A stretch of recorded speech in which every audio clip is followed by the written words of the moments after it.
Hello friends, எல்லோருக்கும் வணக்கம். Welcome to young investor channel. So last American market trends பார்த்தேன். So tau Jones வந்து 1.5% பாசிட்டிவ்ல close ஆயிருக்கு 40,212 பாயிண்ட்ஸில்.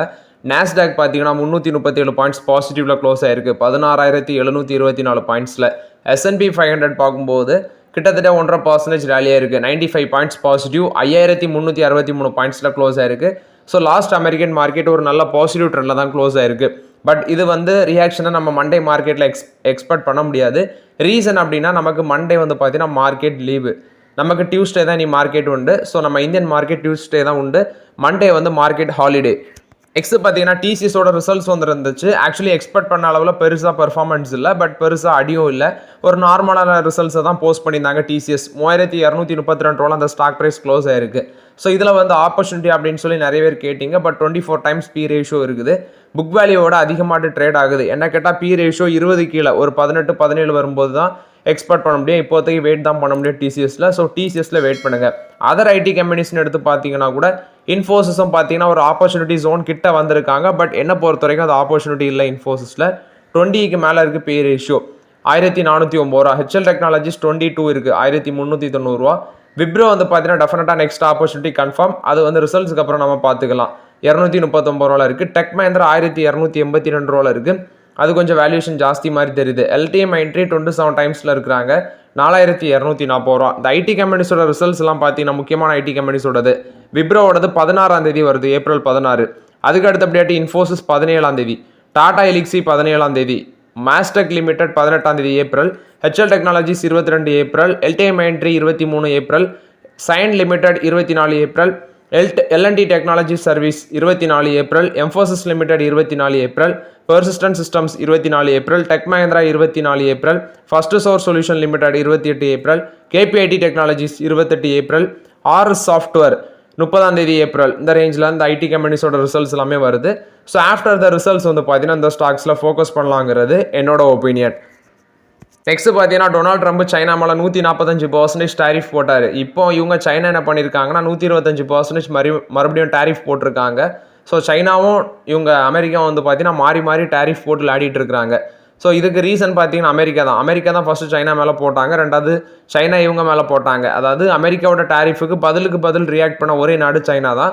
அதனால அந்த நாட்டுக்குள்ள டேரிஃபை வந்து பார்த்தீங்கன்னா பாஸ் பண்ணலை. 75 கண்ட்ரீஸுக்கு பாஸ் பண்ண டேரிஃபை இவங்க சைனாக்கு ட்ரம்ப் வந்து பாஸ் பண்ணாமல் சைனாக்கு மட்டும் தான் பாஸ் பண்ணல, மற்ற எல்லா கண்ட்ரீஸ்க்குமே அந்த டேரிஃபை 90 டேஸ் பாஸ் பண்ணார். ஸோ இப்போ சைனா வந்து பார்த்தீங்கன்னா 125% டேரிஃபை இன்க்ரீஸ் பண்ணியிருக்காங்க. இது சைனா கொடுத்த அப்டேட்டு. நெக்ஸ்ட் பார்த்தீங்கன்னா ஆக்சுவலி கோல்டில் இன்வெஸ்ட்மெண்ட் பண்ணவங்களுக்குலாம் ஒரு நல்ல லக்கு தான் நான் சொல்லுவேன். ஏன்னா இந்த வருஷத்தில் மட்டும் இயர் டு டேட்டில் பார்த்தீங்கன்னா கோல்டு 22% மேலே போயிருக்கு இந்த வருஷத்தில். பட் நிஃப்டி 50 வந்து 3% கீழே தான் விழுந்திருக்கு. 3.5% நிஃப்டி 50 கீழே தான் விழுந்திருக்குது ஆவரேஜ் ரிட்டர்ன்ஸ் நீங்கள் பார்த்தீங்கன்னா. ஆனால் கோல்டு வந்து பாசிட்டிவ் ரிட்டர்ன்ஸ் 22%, நிஃப்டி 50 3% மேலே நெகட்டிவ் ரிட்டர்ன்ஸ் தான் கொடுத்துருக்கு. ஏன்னா கோல்டு 93,736 ரூபா அப்படிங்கிற ஒரு ரெக்கார்ட் ஹை டச் பண்ணிச்சு. ஸோ அதை வச்சு பார்க்கும்போது கோல்டு தான் இந்த வருஷத்தில் ஒரு நல்ல ரிட்டர்ன்ஸ் கொடுத்துருக்கு. ரீசெண்ட் டேஸில் ஸ்டாக் மார்க்கெட் ரிட்டர்ன்ஸை கம்பேர் பண்ணும்போது கோல்டு ஒரு நல்ல ரிட்டர்ன்ஸ் கொடுத்துருக்கு. பட் நான் வந்து பெருசாக கோல்டில் எக்ஸ்போஷர் கிடையாது. நம்ம வந்து பார்த்தீங்கன்னா டைரக்ட் ஸ்டாக்ஸில் தான் நமக்கு பெரிய எக்ஸ்போஷர் இருக்குது. ஸோ கோல்டில் இன்வெஸ்ட்மெண்ட் பண்ணி நல்ல ஒரு ப்ராஃபிட் ரேஞ்சில் இருக்கிறவங்க கமெண்டில் சொல்லுங்கள். நெக்ஸ்ட் பார்த்தீங்கன்னா இந்த சைமன்ஸ் எக்ஸாக்டாக ப்ரொனவுன்சியேஷன் தெரியல. ஸோ சைமன்ஸ் லிமிடெட் தான் நான் சொல்லுவேன். ஸோ சைமன்ஸ் லிமிடெட் வந்து பார்த்தீங்கன்னா ஸ்டாக் ப்ரைஸ் வந்து அதை டிஸ்கஸ் பண்ணுங்க சொல்லியிருந்தீங்க. அந்த ஷேரை பற்றி ரீசெண்டாக டிமர்ஜ் பண்ணாங்க. இந்த கம்பெனி ஆல்மோஸ்ட் ஃபண்டமெண்டலி ஸ்ட்ராங் தான், dead free company. Actually last 5 இயர்ஸில் இவங்களோட ப்ராஃபிட் க்ரோத் வந்து 18% இருக்குது. அந்த CAGR க்ரோத் ஒரு ஹெல்த்தி டிவிடெண்டும் பே அவுட் பண்ணியிருக்காங்க. ஆனால் அந்த கம்பெனியில் நீங்கள் கவனிக்க வேண்டியது இப்போ இருக்க சுச்சுவேஷனில் கன்சிடர் பண்ண முடியுமானா $1 million கொஸ்டின். இந்த ஸ்டாக்கோட வேல்யூஷன் பார்க்கும்போது 34 டைம்ஸ் மேலே பி ரேஷியோ இருக்குது. பட் ஸ்க்ரீனரில் 42 காட்டுது. இந்த ஸ்டாக்கோட 52 ஹைனி பார்க்கும்போது 4,000க்கு மேலே இருக்குது, 4,662 ரூபா. அதுலேருந்து இப்போ பாதி தான் இந்த ஸ்டாக் ட்ரேட் ஆகுறாங்க. அதனால் இப்போதைக்கு வெயிட் பண்ணுங்கள், ஆப்பர்ச்சுனிட்டி வரல. பட் ரீசெண்டாக தான் எனர்ஜி பிஸ்னஸ் இன்னொரு பிஸ்னஸ் 2 பிஸ்னஸாக டிமர்ஜ் பண்ணி அவங்க லிஸ்ட் பண்ணியிருக்கிறாங்க. பட் வெயிட் பண்ணுறது தான் பெட்டர். சைமன்ஸ் லிமிடெடில் ஆப்பர்ச்சுனிட்டி வரும்போது அப்டேட் பண்ணுறேன். நெக்ஸ்ட் ஜான்சன் ஃபார்மாவை பற்றி டிஸ்கஸ் பண்ண சொல்லியிருக்கிறீங்க. ஸோ ஜான்சன் ஃபார்மாவான்னு எக்ஸாக்டாக தெரில எனக்கு. ஐ திங்க் ஜான்சன் ஃபார்மான்னு தான் நினைக்கிறேன். நீங்கள் அதை தான் பற்றி கேட்டிருப்பீங்க. அந்த பென்னி ஸ்டாக்குன்னு நினைக்கிறேன். நான் அப்பப்போ கன்சிடர் பண்ணிவிட்டு சொல்லுவேன். அந்த ஸ்டாக்கை பற்றி கேட்டிருக்கீங்க. அதெல்லாம் ஃபண்டமெண்டலி ஓகேவானலாம் தெரியாது. நான் சும்மா எனக்கு நான் ஸ்டாக் பர்ச்சேஸ் பண்ணும்போது ஸ்மால் அமௌண்ட் மிச்சம் வரும்போது அந்த பட்சத்தில் வந்து பார்த்தீங்கன்னா அதெல்லாம் வாங்கி போடுவேன். அதெல்லாம் லாங் டேர்முக்கு ஒருத்தனி எக்ஸாக்டாலாம் நம்மளால் கணிக்க முடியாது. அதை நான் 50 பைசே இருக்கும்போது வாங்கினது. அதுக்கப்புறம் வந்து பார்த்தீங்கன்னா ₹1 தாண்டிச்சு. மறுபடியும் இப்போ 90 பைசே அந்த ரேஞ்சில் வாங்கினேன். ஸோ அது வந்து லாங் டேர்முக்கு ஒர்த்தாட்டுக்கு, அதாவது எந்த பென்னி ஸ்டாக்ஸுமே 10-15 பென்னி ஸ்டாக் வாங்கினா தான் 2-3 ஸ்டாக் வந்து ஒரு நல்ல பெர்ஃபார்மன்ஸ் கொடுக்கும். பட் லாங் டேர்முக்கு பென்னி ஸ்டாக்ஸை நம்ம கரெக்டாக கெஸ் பண்ண முடியாது. நெக்ஸ்ட் பார்த்தீங்கன்னா ஸ்ரீராம் ஃபினான்ஸ் அதை பற்றி கேட்டிருந்தாங்க. ஸோ ஸ்ரீராம் ஃபினான்ஸ் அந்த ஸ்டாக் ப்ரைஸ் ₹639 இருக்குது. ஸோ இந்த ஃபினான்ஸ் செக்டரில் வந்து பார்த்தீங்கன்னா most of the companies focus பண்ணுறாங்க. ஸ்ரீராம் ஃபினான்ஸ் இருக்குது, எல்என்டி ஃபினான்ஸ் இருக்குது, மணப்புரம் ஃபினான்ஸ், முத்தூட் ஃபினான்ஸ். ஆனால் இதில் டாமினண்ட்டாக இருக்கிறது பார்த்தீங்கன்னா முத்தூட் ஃபினான்ஸும் இது மணப்புரம் ஃபினான்ஸும். அதுக்கு அடுத்த பொசிஷனில் தான் இவங்கெல்லாம் வருவாங்க. ஆதித்யா பிர்லா, ஸ்ரீராம் ஃபினான்ஸு, அடுத்தது வந்து பார்த்தீங்கன்னா எல்என்டி ஃபினான்ஸ், இவங்கெல்லாம் இருக்கிறாங்க. பட் என்னோட ஒப்பீனியன் வந்து நான் மணப்புரம் ஃபினான்ஸ், முத்தூட் ஃபினான்ஸில் தான் இப்போதைக்கு ஃபோக்கஸ் பண்ணுறேன். இந்த ஸ்ரீராம் ஃபினான்ஸோட பிஸ்னஸ் அப்டேட் ஆக்சுவலி லாஸ்ட்டு குவார்ட்டர்ஸ்லாம் எடுத்து பார்க்கும்போது நல்லா தான் இருக்குது. ஸ்டாக் ப்ரைஸ் ₹639 இருக்காங்க, புக் வேல்யூ 279. அதில் வந்து பார்த்தீங்கன்னா ட்ரிபிள் த டைம்ஸ் ட்ரேட் ஆகுது இந்த stock. Actually last 5 years CAGR growth 23% மேலே இருக்கிறதுனால, அதாவது ப்ராஃபிட் க்ரோத் வந்து லாஸ்ட்டு 5 இயர்ஸில் சிஏஜிஆர் க்ரோத் 23.4% மேலே இருக்குது. ஒரு நல்ல கம்பெனி தான், ஆனால் ஃபண்டமெண்டலி வெயிட் பண்ணி தான் யூஸ் பண்ணணும். எனக்கு தெரிஞ்ச ஒரு 500 கீழே வர பட்சத்தில் நான் பார்க்கலான்னு இருக்கிறேன். ஆக்சுவலி லாஸ்ட்டு 3 வருஷம் அவங்களோட ரெவன்யூ அதே மாதிரி நெட் ப்ராஃபிட் எடுத்து பார்த்தீங்கன்னா இன்க்ரீஸ் தான் இருக்குது. 2022 2721 கோடி நெட் ப்ராஃபிட் பண்ணியிருக்காங்க. 23 6020 கோடி பண்ணியிருக்காங்க. 24 7399 கோடி அது இன்க்ரீஸ் ஆகிருக்கு. அதே மாதிரி ரெவன்யூவும் பார்த்தீங்கன்னா 19255 கோடி, 23 30492 கோடி, மார்ச் 2024 36388 கோடியாக இருக்குது. ஸோ ரெவன்யூவும் சரி ப்ராஃபிட்டும் சரி பார்த்தீங்கன்னா இன்க்ரீஸ் தான் இருக்குது.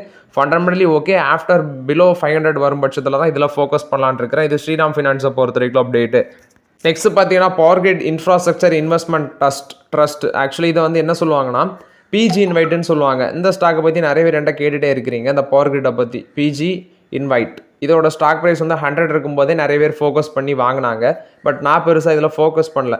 இதை நான் ட்ராக் பண்ணிகிட்டே இருந்தேன். ஆக்சுவலி ஒரு ஸ்டாக் வந்து பார்த்தீங்கன்னா நான் கன்சிடர் பண்ண போகிறேன் அப்படின்னா அட்லீஸ்ட் ஒரு 1 to 2 months அதை நான் ட்ராக் பண்ணுவேன். இதோட பெர்ஃபார்மன்ஸ் எப்படி இருக்குது, இந்த ஸ்டாக் எப்படி இருக்குது, அதை பார்த்து தான் நான் யூஸ் பண்ணுவேன். பட் இது வந்து பார்த்தீங்கன்னா நான் வந்து 2 வருஷமாக ட்ராக் பண்ணுறேன். இதில் வந்து பெருசாக எந்த மூமெண்ட்ஸுமே இல்லை. பவர் கிரிட்டில் ஸ்டாக் வந்து கீழே தான் போகுதே தவிர 100 தாண்டின வரலாறே இல்லை மாதிரி இருந்துச்சு 2 வருஷமாட்டு. அதனால் அதை டோட்டலாக அவாய்ட் பண்ணிட்டேன் பிஜி இன்வைட்டு. பட் நிறைய பேர் வந்து பார்த்தீங்கன்னா கன்சிடர் பண்ணவங்களுக்கு ஒரு நல்ல ஹெல்த்தி டிவிடெண்ட் வந்து இவங்க பே அவுட் பண்ணியிருப்பாங்க. ஒவ்வொரு ரிசல்ட்ஸ் போஸ்ட் பண்ண பட்சத்தில் ₹3 டிவிடெண்ட் கிடச்சிருக்கும். பட் ஒரு நல்ல டிவிடெண்ட் கிடச்சிருக்கும். பட் ஸ்டாக் வந்து பெருசாக ரிட்டர்ன்ஸ் கொடுத்த மாதிரி இல்லை. அதனால் நான் இதை இப்போதைக்கு அவாய்ட் தான் பண்ணுறேன். பட் உங்களோட ஓன் ஒப்பீனியன் நீங்கள் முடிவு எடுத்துக்கோங்க. நெக்ஸ்ட் பார்த்தீங்கன்னா பெர்சிஸ்டன்ட் சிஸ்டம் லிமிடெட் கொடுத்த அப்டேட். இவங்க வந்து என்சிஎல்டி நேஷனல் கம்பெனி லா ட்ரிபியூனல்ட்டு அப்ரூவல் கிடச்சிருக்கு. இவங்களோட ஹோலி ஓன் சப்சிடியை மெர்ஜ் பண்ணுறதுக்கு கேப்பியோட் சாஃப்ட்வேர் ப்ரைவேட் லிமிட்டடாக இவங்களுக்கு கூட மெர்ஜ் பண்ணுறதுக்கு அப்ரூவல் கிடச்சிருக்குது. இது பெர்சிஸ்டன்ட் சிஸ்டம்க்கு ஒரு பாசிட்டிவ் அப்டேட்டாக இருக்கிறாங்க. ஜான்வரியில் தான் பார்த்தீங்கன்னா இந்த மெர்ஜருக்கு அவங்க அனௌன்ஸ்மெண்ட் பண்ணுறாங்க. பட் என்சிஎல்டி அப்ரூவல் வந்து இப்போ தான் கிடச்சிருக்கு, ஏப்ரலில் தான் கிடச்சிருக்குன்னு சொல்கிறாங்க. இந்த அப்பாயின்மெண்ட் டேட்டு மெர்ஜருக்கு ஏப்ரல் 1 ஃபிக்ஸ் பண்ணாங்க. இப்போ என்சிஎல்டி அப்ரூவல் கிடச்சிருக்கு. இது பெர்சிஸ்டன்ட் சிஸ்டம் கொடுத்த அப்டேட்டு. நெக்ஸ்ட் நீ பார்த்தீங்கன்னா ஜேஎல்ஆர் வந்து ஆடியை பீட் பண்ணி 3rd பொசிஷனுக்கு வந்திருக்காங்க இந்தியாவில். ஃபஸ்ட்டு வந்து I think Mercedes Benz, BMW இருக்கிறாங்க. 3rd பொசிஷனில் இவங்க டாடா மோட்டார்ஸ் வந்திருக்கிறாங்க. நெக்ஸ்ட் நம்ம கமெண்டில் நிறைய பேர் சொல்லுவாங்க, ப்ரோ நான் ட்ரேட் பண்ணி இவ்வளோ லாஸ் ஆகிட்டு அவ்வளோ லாஸ் ஆகிட்டு அப்படின்னு சொல்லி. அவங்களுக்கு தான் அந்த கம்பெனியை நடத்துகிற ஒரு சிஇஓ, அதாவது ஜீரோதாவோட சிஇஓ நிதின் காமத் வந்து பார்த்தீங்கன்னா ஒரு அப்டேட்டை கொடுக்குறாங்க. நெக்ஸ்ட் 10 டேஸுக்கு வந்து யாருமே ட்ரேடிங் பண்ணாதீங்க அப்படின்னு சொல்கிறாங்க. மண்டே ஹாலிடே, அது மாதிரி பார்த்தீங்கன்னா குட் ஃப்ரைடே அன்றைக்கும் ஹாலிடே தான் மார்க்கெட்டு. ஸோ வாரத்தில் 2 ஹாலிடே இருக்குது. ஸோ அவர் என்ன சொல்கிறாருன்னா நெக்ஸ்ட் 10 டேஸ் வந்து நீங்கள் ட்ரேடிங் பண்ணாதீங்க மார்க்கெட்டில். அவர் வந்து அவரோட ட்விட்டர் அக்கௌண்ட்டில் இதை போட்டிருக்காரு. ஸோ ட்ரேடிங் வந்து ஆக்சுவலி ஒரு பேட் ஐடியா தான். அதை வந்து பார்த்தீங்கன்னா அவரே சொல்கிறாரு, அந்த கம்பெனி ரன் பண்ணுறவரே சொல்கிறாரு, ட்ரேடிங் பண்ணிங்கன்னா அவருக்கு நிறைய ப்ராஃபிட் கிடைக்கும் அவரோட கம்பெனிக்கு. பட் அவர் வந்து பார்த்தீங்கன்னா அந்த ட்ரேடிங் பண்ணுறதை வந்து அவாய்ட் பண்ணுங்கன்னு சொல்கிறாரு. ஸோ இது வந்து நிதின் காமத் தான் அந்த அப்டேட்டை கொடுக்குறாங்க. நெக்ஸ்ட் ஹெச்எல் டெக்னாலஜிஸும் கூகுள் க்ளவுடும் பார்த்தீங்கன்னா ஏஜென்டிக் ஏஐ சொல்யூஷனை வந்து லான்ச் பண்ணியிருக்காங்க. 3 ஏஐ சொல்யூஷனை வந்து இவங்க கூகுளோட பார்ட்னர்ஷிப் வச்சு பண்ணுறாங்க. இது ஹெச்எல் டெக்னாலஜிஸ் கொடுத்த ஒரு பாசிட்டிவ் அப்டேட்டு. நெக்ஸ்ட் பார்த்தீங்கன்னா இந்தியன் ஃபார்மா கம்பெனிஸ் எல்லாமே இந்த வெயிட் லாஸ் ட்ரக்கில் வந்து ஃபோக்கஸ் பண்ண போகிறாங்க. வெயிட் லாஸிங் ட்ரக்கில் ஃபஸ்ட்டு பார்த்தீங்கன்னா Zydus life science, doctor Reddy laboratories, MSN labs இவங்க எல்லாமே நியூ மேனுஃபேக்சரிங் கெப்பாசிட்டி இதுக்கு வேண்டியே போட போகிறாங்க. இந்த anti diabetes and weight loss drugs Wegovy, Ozempic இதோட லான்ச் காப்பீஸ் வந்து இவங்க இன்ட்ரடியூஸ் பண்ண இருக்கிறாங்க.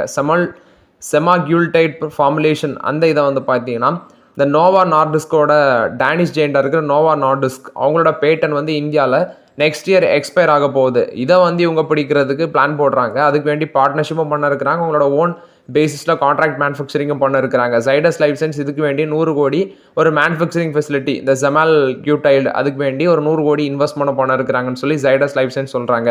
டாக்டர் ரெட்டி லேபரட்டரிஸ் என்ன சொல்கிறாங்கன்னா, நாங்கள் வந்து பார்த்தீங்கன்னா லாஸ்ட் 10 இயர்ஸுக்கு இந்த ப்ராஜெக்டை பண்ணிட்டு தான் இருக்கிறோம். அது மாதிரி எக்ஸ்போர்ட்டும் நல்லா இருக்குது இந்தியன் மார்க்கெட்டில். அது மட்டும் இல்லாமல் 80 மார்க்கெட் வந்து நெக்ஸ்ட் இயர் ஓப்பன் ஆகுதுன்னு சொல்லி டாக்டர் ரெட்டி லேபரட்டரி சொல்கிறாங்க. ஸோ 80 மார்க்கெட் மீன்ஸ் 2026 இந்த இன்ஜெக்டபிள் செமாக்யூல்டைடு வந்து கனடா, இந்தியா, பிரேசில் இங்கே எல்லாமே பார்த்தீங்கன்னா நல்லா பண்ணுவோம் அப்படின்னு சொல்லி சொல்கிறாங்க. அடுத்தது டாக்டர் ரெட்டி லேபரட்டரி சொல்கிறது போத் கான்ட்ராக்ட் மேனுஃபேக்சரிங் அது மாதிரி ஓன் ப்ராடக்ட்ஸ் இதில் வந்து நாங்கள் ஒர்க் பண்ணிகிட்டு இருக்கிறோன்னு சொல்கிறாங்க. அது மட்டும் இல்லாமல் டாக்டர் ரெட்டி லேபரட்டரிஸுக்கு பார்த்தீங்கன்னா அவங்களுக்கு குளோபல் பார்ட்னர்ஸ் இருக்கிறாங்க. குளோபல் லெவலில் பார்ட்னர்ஷிப் இருக்குது அவங்களோட ப்ராடக்ட் லைசன்ஸ் பண்ணி மார்க்கெட் பண்ணுறதுக்கு. அது போக வந்து பார்த்தீங்கன்னா இந்த 2 ப்ராடக்ட்ஸ் ஒசம்பிக், விகோவி இது 2மே ஓரல் ப்ராடக்ட்டு. இவங்க நோவா நார்டிஸ்கோட ப்ராடக்ட் தான். நெக்ஸ்ட் பார்த்தீங்கன்னா அந்த 2 இன்ஜெக்டபிள் செமாக்யூல்டைட் பிராண்ட்ஸ் நான் சொன்ன மாதிரி விகோவி அது வந்து $8.4 பில்லியன் சேல்ஸ் ஆயிருக்கு குளோபல் லெவலில். ஒசம்பிக் பார்த்தீங்கன்னா $17 பில்லியன் வந்து சேல்ஸ் ஆயிருக்கு அப்படின்னு சொல்கிறாங்க. இந்த 2 ஜெனரிக் ட்ரக்குமே மார்ச் 2026 இந்தியாவில் வந்து எக்ஸ்பயர் ஆகுது. இந்த செமாக்யூல்டைடோட ஃபர்ஸ்ட் பேட்டன் எக்ஸ்பயர் ஆகுது. அதை வந்து பார்த்தீங்கன்னா மார்க்கெட்டை பிடிக்கிறதுக்கு மோஸ்ட்லி இந்த ஃபார்மா கம்பெனிஸ் எல்லாமே போட்டி போடுறாங்க அப்படின்னு சொல்கிறாங்க. இதுக்கு வேண்டி ரிசர்ச் அண்ட் மேனுஃபேக்சரிங் பிளான் போடுறதுக்கு முடிவு பண்ணியிருக்கிறாங்க. ஸோ ஓவரால் இது ஃபார்மா கம்பெனிஸ் கொடுத்த அப்டேட்டு. இந்தியாவோட கேஸ் கம்பெனியாக இருக்கிற கெயில் வந்து பார்த்தீங்கன்னா யூஎஸ் எல்என்ஜியில் வந்து 26% ஸ்டேக் வாங்கியிருக்கிறாங்க அப்படின்னு சொல்கிறாங்க. இது கெயில் கொடுத்த அப்டேட்டு. ஜைடஸ் லைஃப் சயின்ஸ் வந்து ஃப்ரான்ஸில் அவங்களோட பிஸ்னஸை எக்ஸ்பேண்ட் பண்ணுறாங்க. இதுக்கு வேண்டி ஆர்த்தோபெடிக் ஃபார்மாக இருக்கிற அதாவது ஆம்பிளிடியூட் சர்ஜிக்கல் அப்படிங்கிற கம்பெனியில் வந்து பார்த்தீங்கன்னா ஸ்டேக் அக்யூசிஷன் பண்ணுறாங்க. இது ஒரு ஆர்த்தோபெடிக் கம்பெனி அப்படின்னு சொல்கிறாங்க. இது வந்து ஜைடஸ் லைஃப் சயின்ஸ் கொடுத்த அப்டேட். அவங்களோட subsidiary Zydus Medtech France SAS அது மூலம் மட்டும் தான் அந்த அக்யூசிஷனில் வராங்க. கண்ட்ரோலிங் ஸ்டேக் எடுக்கிறாங்க. So 85.6% of the stake €6.25 per share 256.8 million வந்து பார்த்தீங்கன்னா அந்த அக்யூசிஷன் நடக்கும் அப்படின்னு சொல்கிறாங்க. இது வந்து ஜைடஸ் கொடுத்த அப்டேட்டு. அது மட்டும் இல்லாமல் ஜைடஸ் லைஃபுக்கு வந்து யூஎஸ் எப்படி ஒரு அப்ரூவல் கொடுத்துருக்காங்க. டிஃப்ளாஸா டேப்லெட்ஸை வந்து இன்ட்ரடியூஸ் பண்ணுறதுக்கு இது டச்சின் மஸ்குலர் டிஸ்ட்ராஃபியை வந்து ட்ரீட் பண்ணும் அப்படின்னு சொல்கிறாங்க. இது ஜைடஸ் லைஃப் சயின்ஸ் கொடுத்த ஒரு பாசிட்டிவ் அப்டேட்டு. JK சிமெண்ட் 500 கோடிக்கு நான் கன்வெர்டிபிள் டிபெஞ்சர்ஸ் மூலமாட்டு ஃபண்ட் ரைஸ் பண்ண போகிறாங்க. இதுக்கு வேண்டி மே 24 போர்ட் மீட்டிங்கில் முடிவு எடுப்பாங்கன்னு சொல்கிறாங்க. ரிலையன்ஸ் இண்டஸ்ட்ரீஸ் ஒரு அடிஷ்னல் 10% ஸ்டேக் நயான் ஷிப்யார்டில் வந்து 51.72 crores வந்து நாங்கள் அக்யூசிஷன் பண்ண போகிறோம் அப்படின்னு சொல்கிறாங்க. வெல்சம் கார்பரேஷன் லிமிடெட் இருந்து ஆல்ரெடி இவங்க ஸ்டேக் அக்யூசிஷன் பண்ணியிருந்தாங்க. இப்போ மறுபடியும் அடிஷ்னல் 10% வாங்குறாங்க ரிலையன்ஸ் இண்டஸ்ட்ரீஸ். வேதாந்தா வந்து ஒரு 71 crores ஃபைன் வந்து கிடச்சிருக்கு. அதாவது ஒடிசா ஸ்டேட் பொல்யூஷன் கண்ட்ரோல் போர்டுகிட்ட இருந்து. என்ன அப்படின்னு சொல்லி பார்க்கும்போது இந்த ஆஷ் டிஸ்போசல் வந்து பண்ணும்போது அவங்களுக்கு இந்த ஃபைன் விழுந்திருக்குன்னு சொல்கிறாங்க. இது வேதாந்தா கொடுத்த update. So okay friends, actually இந்த வீடியோவில் சில இம்பார்ட்டன்ட் அப்டேட்ஸ் எல்லாமே டிஸ்கஸ் பண்ணோம். அந்த வீடியோ உங்களுக்கு பயனுள்ளதாக இருந்துச்சுன்னா லைக் பண்ணுங்கள், சப்ஸ்கிரைப் பண்ணுங்கள், கமெண்ட் பண்ணுங்கள். Okay friends, thank you.